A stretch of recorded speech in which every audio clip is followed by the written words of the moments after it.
My parashah, Vayechi, centers around Jacob as he dies. On his deathbed, he summons his sons and his grandsons to his side. He describes their strengths and their weaknesses and gives them each his blessing. After he passes, his son, Joseph, accompanied by the Egyptians, takes his body and buries him in a cave in the field of Machpelah, which Abraham had bought. Afterwards, the parashah describes how Joseph mourned his father and the rest of his life until he died, and how he was embalmed after his death. At first glance, it may seem like this Torah portion is about grief and traditions following death, or maybe the blessings of children before the passing of a parent. But something else about this portion piqued my curiosity, or rather, the absence of someone. In addition to his sons, Jacob had one daughter, Dinah, and she was not found at his bedside with her brothers, nor is she mentioned at all once in the parashah. This raises a few questions. Was she summoned at all, like her brothers? Or did she refuse to come see her father in his final moments? Where was she? To answer these questions, I read a book titled The Red Tent by Anita Demiant. It's a midrash, which is a fictional explanation for events that happen in the Torah that cannot be solved.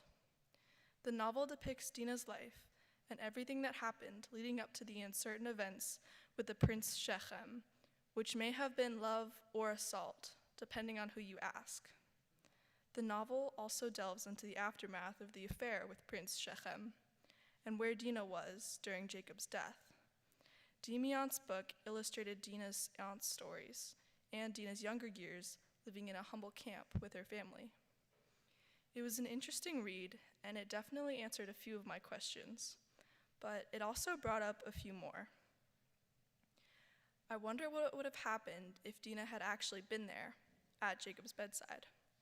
What would Dinah have said to her father? Would it have changed anything in the Torah? So I decided to write a midrash of my own to give my best attempt to answer these questions. In my midrash, Dinah comes to the tent where her father lays dying. He apologizes and blesses her, but she has a few words to say to him too. This is what I imagined the scene would look like. Dinah waited outside the tent, emotions coursing through her. She could barely tell what she was feeling or what she wanted to feel. Suddenly, a tent covering flapped, and she looked up to see her brothers exiting the tent, along with several new faces she didn't recognize. She took a deep breath, and when no other person made a move to enter the tent, she walked forward and ducked down through the flaps. Her eyes adjusted to the dim light quickly. There was her father, laying on a neat bed, a flickering oil lamp beside him. His breathing was slow and labored, and his eyes were dull as they gazed up at her. "Dinah," Jacob said, and Dinah drew in a sharp breath. This was only the second time that he had spoken her name.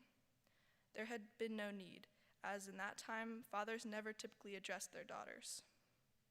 He seemed to have great difficulty drawing in his next breath, so she said quickly, "It's all right, you don't need to talk."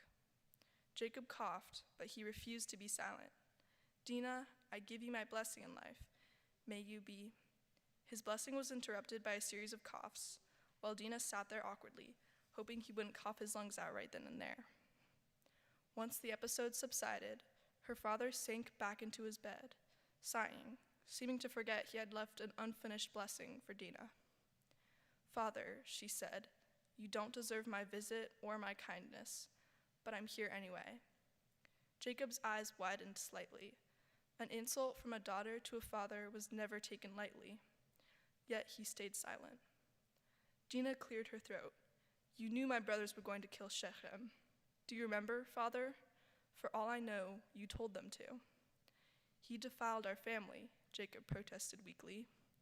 "Our family murdered a city," Dinah retorted. But she saw the flicker of sadness across Jacob's eyes and knew there was no point in arguing. He knew that he had done wrong in the eyes of God. "It doesn't matter now," Dinah concluded.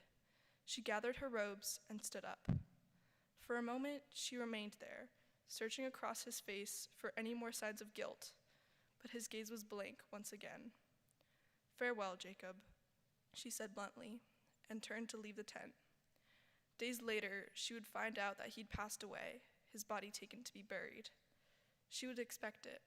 There was no recovering from an illness at his age.